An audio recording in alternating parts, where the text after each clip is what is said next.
I think what you experienced with Jim, with Deb, Judy, with all of us who have spoken to you today, Bill, Mark, what were we doing? What are we doing? Telling you stories. Why do we tell you stories?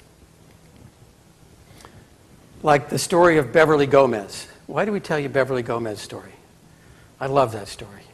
She brings out a soapbox and stands on the soapbox in the middle of the restaurant and tells everybody what people have done. Why do we tell these kinds of stories? Why do we give these examples? Because stories are more memorable than anything else. They're more memorable than statistics and a story. Stories are more memorable than statistics alone. And last on the list of what people will remember is a company policy. Our company policy is to reward and recognize people. So make sure you do a lot of rewarding and recognizing. Has almost no effect on anybody's behavior. Except when they break a rule, then they know about it. Then it affects their behavior. But ahead of time, it doesn't. We also found that there's almost no correlation between posting a company's values and a person's willingness to commit to the company, unless their personal values are aligned with the organization's values. Just having company policy, just having a company vision statement, just having company values does not affect behavior. What affects behavior is whether or not somebody can say, well, let me give you an example of that. Let me show it to you. Let me demonstrate it to you. So the reason why we want to tell the story, as Tom Malone did, well, I was walking through the plant one day and I saw Kelly put the part in the freezer. Now, he did not have to go to all this trouble, did he? He could have just said, let's call Kelly up here, give him the Super Person of the Month award. Thank you very much, Kelly. Take a seat. That was recognition. He got a plaque, and he got a check. End of story.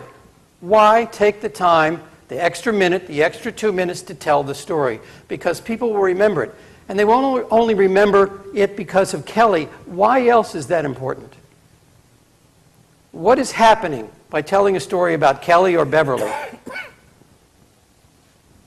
What's going on in people's minds?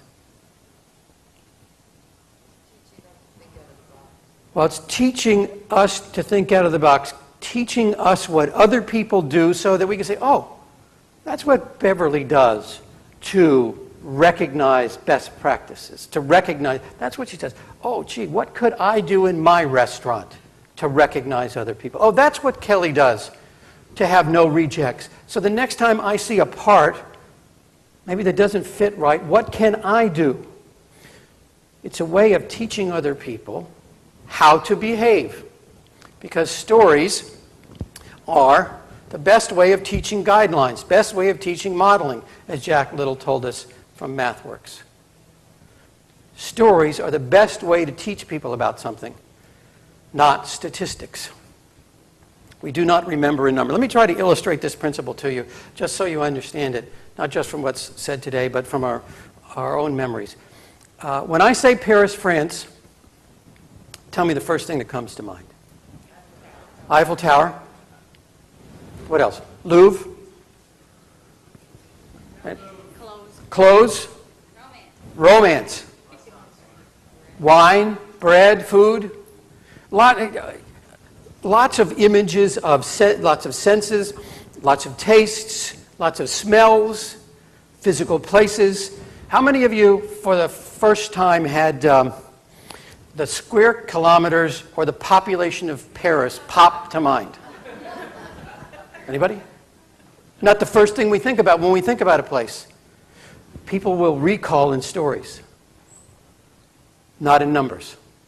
So while we have to have numbers to prove to senior management that this stuff works, when we're trying to teach it to other people, we need to tell them a story. We need to give them an example. Let me show you what we mean by that. Let me show you a videotape case example. Let me tell you a story about Tom Malone. Let me tell you a story about Beverly, so that people will learn this is how you do it. As leaders, the first task we have, whether it's about reward and recognition or whether it's about any of our leadership practices, is to find our voice in the first place, is to make sure we are clear about what it is that we stand for and believe in. Because otherwise, every reward, every recognition, every act that we take will be disingenuous. It will seem like just another flavor of the month, just something else. Oh, I went to a seminar in San Francisco and they told me to do these things, so I'm doing them. If people believe that it's just because you went to a program, they'll look to their left and look to us, they'll whisper in each other's ear, you know. She went to a program. It'll pass. Recognition can hurt, however, if it's not personalized. One of the people that we had the chance to interview was Rebecca Morgan. And she was working, again, this was an association conference. And at this conference, at the end of the conference, the chair of that particular conference brought all of the volunteers up on the stage to recognize them for what they were doing. And Rebecca was kind of the last person at the end of the line. And he says to her, about Rebecca, he says, you know, I'd like to recognize Rebecca. She did everything that no one else would do. Rebecca said she started to cry and ran off the stage. Because this man did not have any clue as to what she had done to make a contribution. It hurt her rather than made her feel recognized. There she was up in front of 1,000 people. And nobody could say what she'd done to contribute. So let's also be clear that if we don't personalize it, we may be doing more harm than good.